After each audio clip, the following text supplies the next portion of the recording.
Good morning student.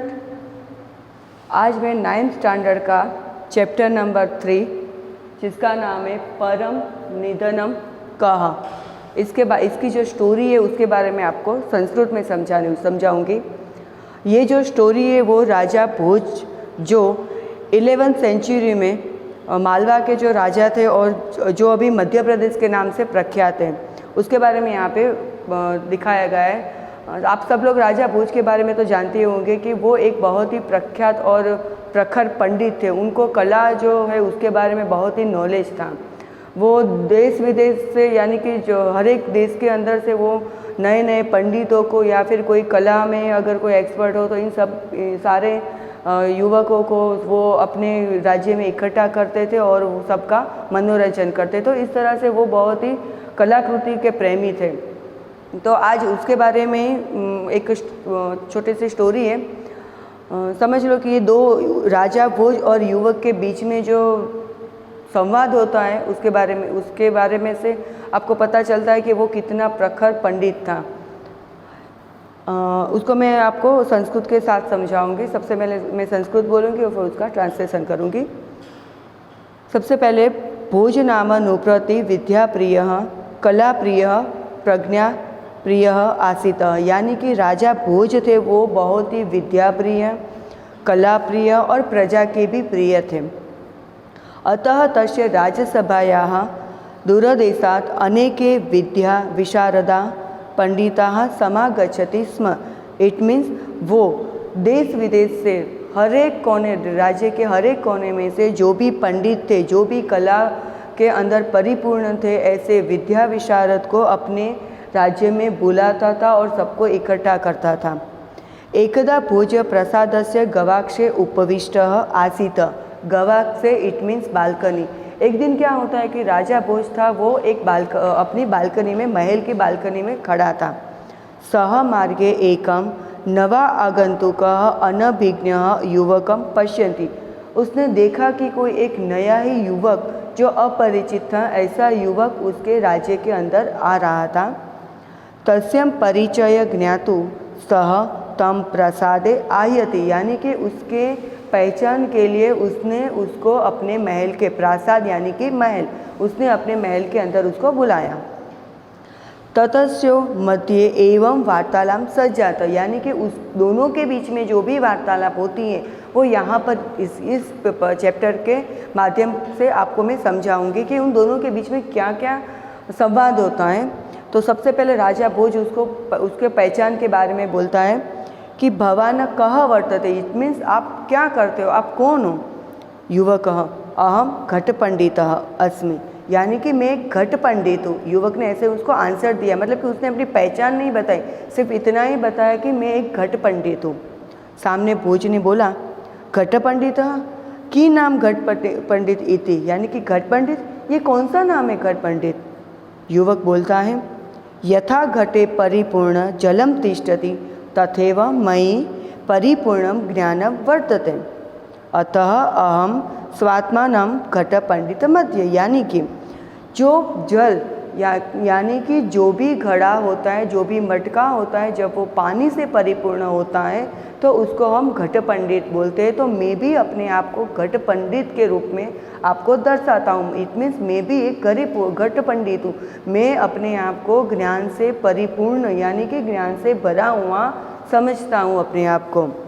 तो ये तो भोज राजा थे, वो तो राजा थे, तो उसको थोड़ा अपना अहंकार थोड़ा दिखाई दिया और उसको ऐसा लगा कि सबसे विद्या विशारद तो मैं हूँ, ये कैसे हो सकता है। तो उसने सामने आंसर दिया युवकस्य गर्वपूर्णानाम उक्ति श्रुत्वा स्वात्मानाम ततो अध्यात्मिक गत्वा अहंकारेण स, यानी कि उसने सामने वाले जो युवक था उसको इतने कॉन्फिडेंस से भरपूर देखकर उसे थोड़ा अंदर से ग्लानि अनुभव हुआ और उसने सामने से बोला कि यदि त्वं घट असि तदि अहम मुदगरेत्वनं घटम विनाश्यति अहमपि घटरूपम भवन्तम विनाशमयपि, यानी कि अगर तुम परिपूर्ण हो, यानी कि तुम जल से परिपूर्ण, इट मीन्स अगर तुम ज्ञान से भरपूर हो तो मैं भी एक हैमर इट मीन्स संस्कृत में उसको हम मुदगरम बोलते हैं। तो मुदगरम यानी कि मैं एक हथौड़ा हूँ और मैं अपने हथौड़े से यानी कि मैं तुझे इस हथौड़े से मारकर तुझे धराशायी कर दूंगा, यानी कि मैं तुझके ऊपर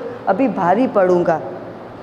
तो युवक ने बोला, यदि भवान मुदत गरेण वर्षीयन्ते तदि अहम अग्नि भवामि, दहन कर्मा अग्नि भूत्वा मुदगरम भस्म करिष्यामि, यानी कि अगर तुम एक लोहे का हथौड़ा हो तो मैं भी एक अग्नि हूँ, मैं भी एक जलता हुआ अग्नि हूँ जो लोहे को भी पिघला देता है। मतलब कि जो गर्मी अग्नि होता है, अग्नि की वजह से क्या होता है, तो अग्नि की वजह से लोहा जो होता है वो पिघल जाता है, तो नरम हो जाता है। तो इस तरह से उसने राजा भोज को थोड़ा डाउन कर दिया। तो राजा भोज ने उसको सामने से ऐसे बोला, त्वम अधि वहित्वेन वर्षीयन्ते तहि अहम वृष्टि भविष्यामि, वृष्टि पुरतः वही स्थानु न शक्नोति तथा त्वमपि मम पुरतः स्नातु न शक्नोमि। इट मीन्स अगर तुम जो इस तरह से अग्नि बनोगे तो मैं भी बारिश बनूंगा, क्योंकि बारिश के सामने तुम्हारी अग्नि कुछ भी काम नहीं आएगी। यानी कि बारिश जब गिरेगी तो तुम्हारी अग्नि खुद जलकर, मतलब तुम्हारी अग्नि खुद शांत हो जाएगी, तो मैं अभी बारिश हूँ। तो इसी तरह से युवक ने भी उसको सामने दलील की और उसने आर्गुमेंट किया और उसने बोला, वृष्टिं तु वायु स्वबलेन यत्र कुत्रापि वाह्ययि युतमर्ति वृष्टि रूपम भवन्तमहं वायु भूत्वा इतः ततः वहिष्यामि। इट मीन्स अगर बारिश बनोगे तो मैं भी एक पवन यानी कि वायु बनूंगा, यानी कि बहुत ज़ोर से हवा आएगी तो बरसात भी कहीं चली जाती है। यानी कि अगर बारिश को अगर पीछे जाने देना हो, यानी कि बारिश को अगर ठेलना हो तो उसके लिए पवन की ज़रूरत है, तो वो मैं पवन बनूंगा और उसके सामने तुम कहीं टिक नहीं पाओगे, यानी कि तुम मेरे आगे कुछ भी नहीं हो। तो राजा भोज ने सामने से बोला, यदि भवान वातत्वेन वहिष्यन्ते तहि अहम वायुभक्षकः भुजंगम भविष्यामि, भुजंगम शनं सततम वायुरूपम भवन्तम भक्षयिष्यामि। यानी कि अगर तुम इस तरह से बारिश की बात कर रहे हो और पानी की बात कर रहे हो तो मैं भी हवा को यानी कि पवन को खाने वाला एक सर्प बनूंगा। अगर मैं स्नेक बन गया तो मैं इस पवन को भी खा लूँगा। तो तुम अगर पवन की बात कर रहे हो तो मैं भी एक वायुभक्षक यानी कि एक सांप की बात कर रहा हूँ। तो युवक ने भी उसको सामने से आंसर दिया। तो युवक ने भी उसको सामने से इस तरह से आर्ग्यूमेंट किया, भवान यदि सर्पः भविष्यति तहि अहम सर्पभक्षको गरुड़ो भवामि। यानी कि अगर तुम देखो सर्प बनोगे तो मैं सर्प को खाने वाला गरुड़ बन जाऊंगा, यानी कि तुम्हें मैं खा जाऊंगा। तो ये दोनों के बीच में जो कन्वर्जेशन होता है वो में उसमें दिखाई देता है कि वो एक दूसरे के ऊपर भारी पड़ते, दोनों के दोनों ज्ञान से भरपूर है, इसलिए दोनों के पास ये मुद्दे होते ही है कि एक दूसरे को डाउन कर सके। तो इसी तरह से बातचीत जो होती है वो आगे या आगे बढ़ती जाती है। तो जिस तरह से युवक ने बोला कि मैं गरुड़ बन जाऊंगा, तो सामने भोज ने भी ये बोला कि त्वम यदि गरुड़ः अस्सि तहि अहम चक्रधारकः विष्णु, विष्णु गरुड़ारूढ़म भवति।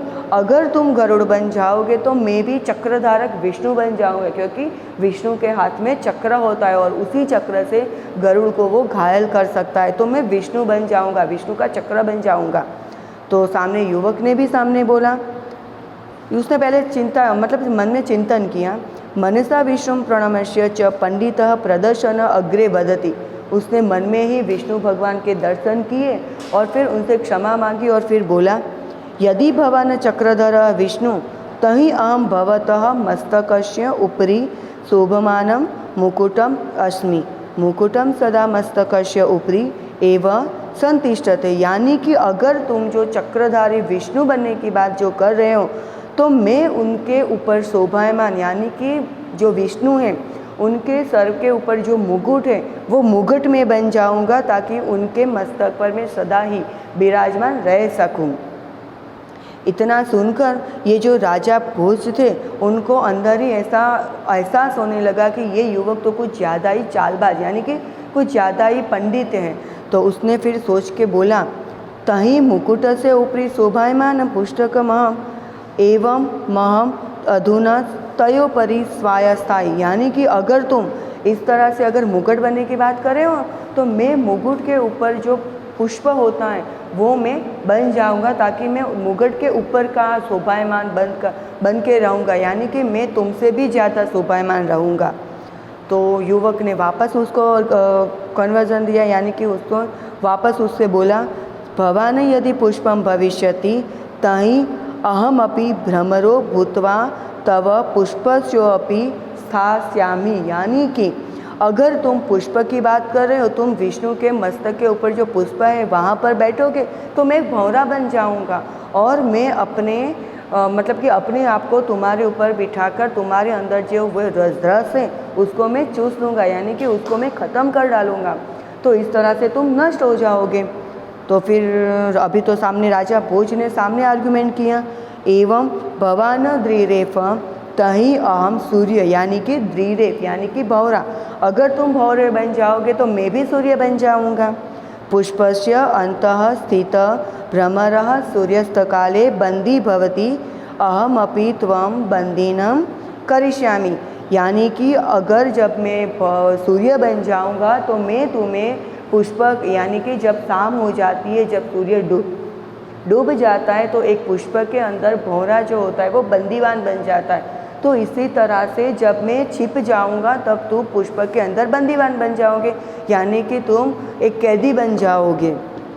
तो सामने युवक ने इस तरह से बोला, अहो भवान सूर्य तहि अहम महाप्रभावी राहु, यानी कि राहु अस्तु सूर्यग्रस्त थे, अगर तुम सूर्य बन जाओगे तो मैं एक राहु बन जाऊंगा जो सूर्य को भी निगल जाता है, यानी कि आपको पता ही है कि सूर्य को राहु जो होता है जो सूर्य को निगल जाता है, तो मैं सूर्य को निगलने वाला राहु बन जाऊंगा।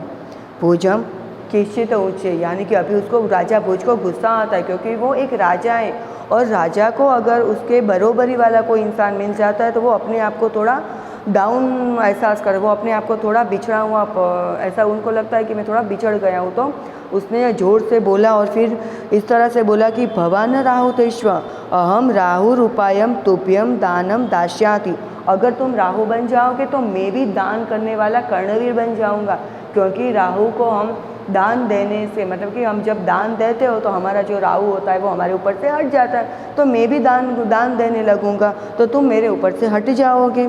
और दान ग्रहणेन भवातः गर्व निश्चय शांतम भविष्यानि, अगर यानी कि अगर मैं दान दूंगा तो भविष्य में निश्चय ही तुम राहु मेरे ऊपर से हट जाएगा और मैं शांत हो जाऊंगा, यानी कि मेरे ऊपर जो राहु की छाया वो निकल जाएगी, यानी कि तुम भी मुझसे निकल जाओगे। तभी युवान ने क्या किया, युवान ने विहस्य चातुर्य ने मतलब कि वो अपनी चतुराई से उसने बोला, यदि भवान दानी तहि अहम संतुष्टः भवतः दानस्य प्रयासः निष्फलः भविष्यन्ति सर्वतः अलुब्धम अहम भवतः दानम न ग्रहीष्यामि, यानी कि अगर तुमने अगर इस तरह से दान देना शुरू कर दिया तो मैं भी एक लालचू बन जाऊंगा, मैं भी बार बार दान को लेते रहूँगा और मैं कभी भी संतुष्ट नहीं होगा। मतलब कि तुम कितना भी मुझे दे दो, तुम कितना भी दान दे दो, लेकिन मैं कभी उसको ग्रहण नहीं करूँगा और ग्रहण किया भी तो मैं संतुष्ट नहीं हो पाऊँगा। इट मीन्स तुम जितना भी आगे बढ़ोगे मैं उससे 2 गुना आगे बढ़ूँगा। तो इसी तरह से इवम उत्तरम विवादर तयो भोज युवकों मध्ये यदा संतोषस्य विषः समुपस्थितः तदा समागते संतोषे सर्वशांत भवति इति वचनानुसार विवादोऽपि स्वयमेव शांत, यानी कि इसी तरह से दोनों के बीच में वार्तालाप होता रहता है, दोनों के बीच में संवाद होते रहते हैं और इसके वो दोनों में से कोई भी संतुष्ट नहीं हो पाता है और लड़ाई इस तरह से बढ़ जाती है कि दोनों को लास्ट में शांत होना ही पड़ता है और दोनों के बीच में वो संतोष करके फिर दोनों ने यहाँ पर अपनी बातचीत रोक दी और अंत क्या होता है, वो दोनों शांत हो जाते हैं और फिर लास्ट में बोला गया है कि अन्ते चतुरम ज्ञानेन गुणेन च उपेतम त्वं पंडितः युवकम प्रणम्य धाराधिपति भोजराज अवदत्, यानी कि लास्ट में वो चतुर जो युवक था उसने अपने आप को पंडित प्रखर करते हुए और राजा भोज को उसने प्रणाम किया और अयि घट पंडित गुण पूजे धारादेश भवतः स्वागतमस्ति, यानी कि मैं हमेशा से घट पंडित हूँ और आपकी धारा देश के जो गुण पूजक यानी कि बहुत ही प्रख्यात राजा हूँ और आपका मैं आदर करता हूँ। भवान विजयी चाहत, यानी कि तुम हमेशा विजयी रहो।